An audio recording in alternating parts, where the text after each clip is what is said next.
Bonjour et bienvenue aujourd'hui sur le golf de Chiberta pour les séries digitales de Rééduca. Nous allons parler aujourd'hui de golf dans le cadre de Un sport, un jour, un kiné. Je suis accompagné de Julien Mercier, enseignant de golf ici au Pays Basque.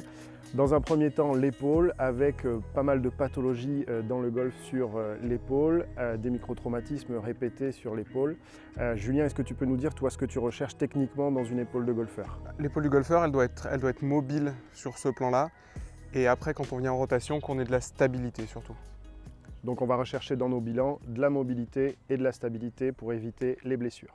Nous allons voir le test du 90-90, c'est un test TPI. On va tester la rotation externe d'épaule. Donc épaule à 90 degrés et le bras va s'amener, l'avant-bras va s'amener vers l'arrière pour une rotation externe. Là, le bras doit passer en arrière de la ligne de la colonne vertébrale. S'il passe en arrière, le test est validé. S'il ne passe pas, le test n'est pas validé. Ensuite, je lui demande de se mettre en position de golf, position fer 5, comme s'il tenait un fer 5. De la même manière, il lève son épaule sur le côté, d'accord, coude à 90, et il va amener son bras vers l'arrière, d'accord, et il doit passer la ligne au niveau de son rachis. Si tous les deux tests sont positifs, si ça passe, pas de problème au niveau de la rotation de l'épaule, de la mobilité, de la stabilité.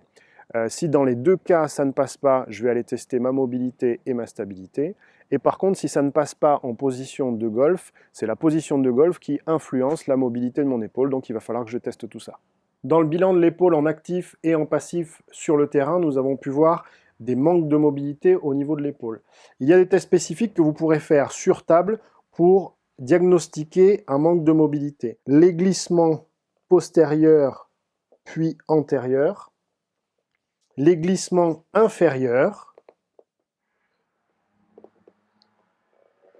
puis les glissements inférieurs en abduction d'épaule, et ensuite les rotations externes et rotations internes. On va regarder la quantité de mouvement entre la rotation interne et la rotation externe. Qu'est-ce qu'on cherche dans ces tests spécifiques? On cherche l'évaluation de la douleur. Est-ce que la douleur est reproduite lors de ce test spécifique? Est-ce qu'on module la douleur en répétant les mouvements? Et est-ce qu'on a une diminution de la quantité de mouvement? Est-ce que c'est hypomobile ou est-ce que c'est hypermobile? Tout ça nous renseignera sur des dysfonctions au niveau de l'épaule. Au golf, les pathologies d'épaule peuvent venir de dysfonctionnements au niveau de la gléno-humérale ou de l'acromioclaviculaire. Pour mobiliser la clavicule, on peut faire des mouvements antéro-postérieurs de la clavicule en poussant la clavicule vers la table ou en la tractant vers le plafond. On peut aussi mobiliser l'épaule en fixant la clavicule et en mobilisant l'épaule de haut en bas.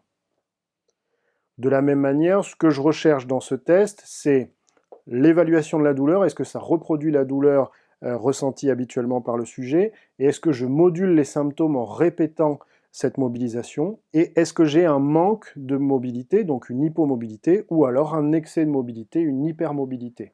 C'est ce qui va déterminer le bilan de l'acromioclaviculaire.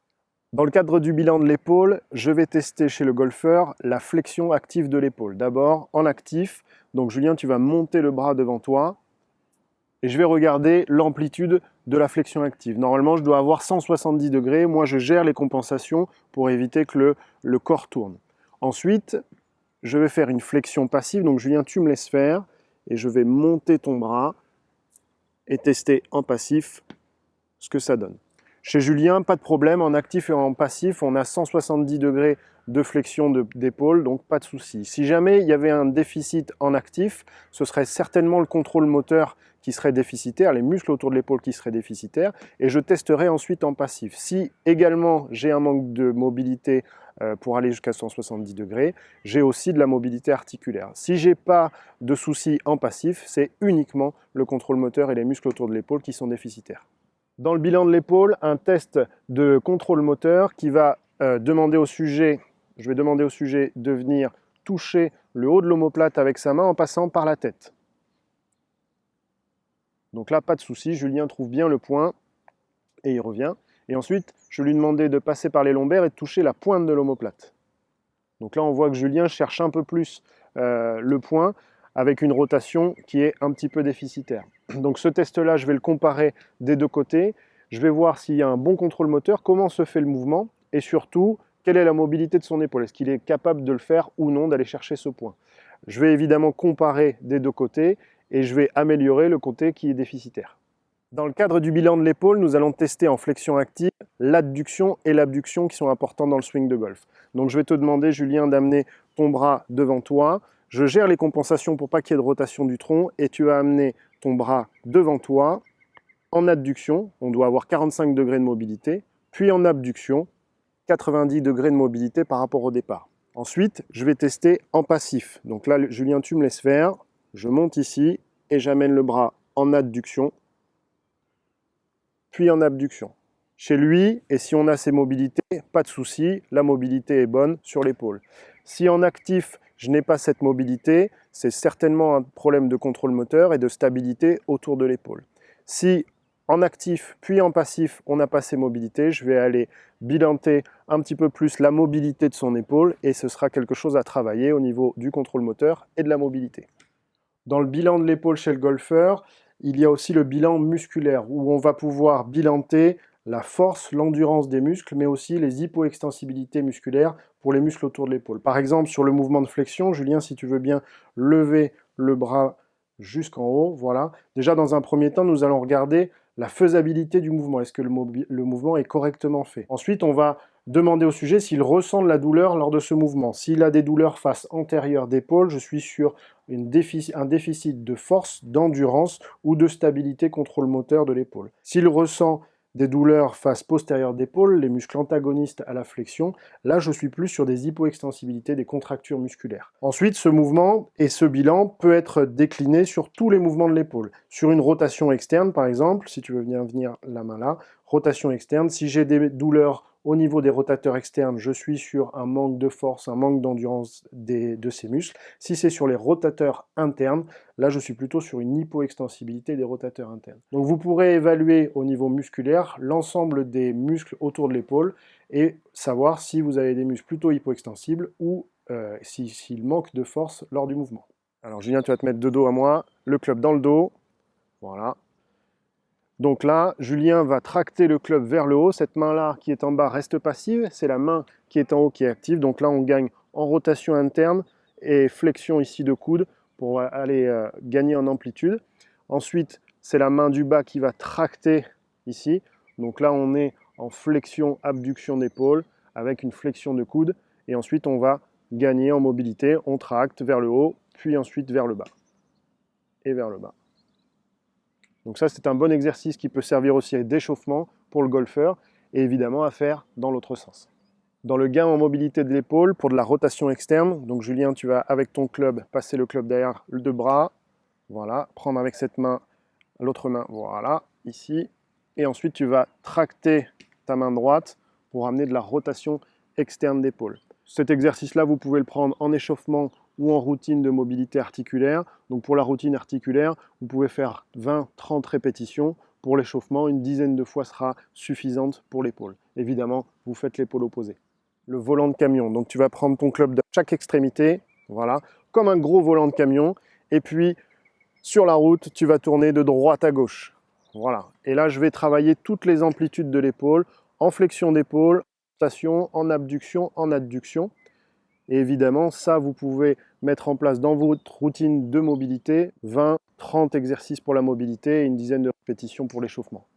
Donc pour travailler la mobilité et le contrôle moteur de l'épaule, je vais utiliser un exercice qui s'appelle le balancier. Donc je vais venir prendre chaque extrémité du club avec mes mains en position de golf. Là, je vais veiller à ce que le tronc ne tourne pas, c'est juste les épaules qui vont travailler. Et tu vas amener le club vers la gauche en poussant avec la main droite, la main gauche est passive. Et ensuite, vers la droite, la main gauche pousse le club et la main droite est passive. Et ensuite, j'alterne droite-gauche en essayant de travailler uniquement dans l'articulation de l'épaule et le moins possible dans la rotation du thorax. En exercice de mobilité, 20, 30, 40 répétitions et ça peut servir aussi d'échauffement, 10, 15 répétitions avant d'aller taper des balles. Là, on va tester la mobilité de l'épaule, le contrôle moteur, mais surtout le rapport dans l'espace que j'ai pour mettre ma main au bon endroit. Donc je vais appeler ce test la chute d'eau. Une main avec la balle de golf qui va se placer au niveau de la nuque et l'autre main au niveau du sacrum. Et tu vas devoir faire tomber la balle et la rattraper dans ta main. Très bien, on change de côté. Donc on inverse les mains et on change. Ah, là ça a ripé un peu sur le dos, donc un peu moins de mobilité sur l'épaule gauche. Encore une fois. Très bien. Laisse ta main un tout petit peu plus bas ici. Parfait, c'est pas mal. Un contrôle moteur qui est bon, il arrive bien à gérer ses mains dans l'espace et une mobilité peut-être à améliorer sur l'épaule gauche en rotation externe. Pour travailler l'ensemble des mobilités de l'épaule et du rachis thoracique, puisque c'est important dans le swing de golf, on va faire un exercice qui s'appelle l'exercice de la crosse de hockey. Donc tu vas prendre le club comme si tu avais une crosse de hockey pour slapper.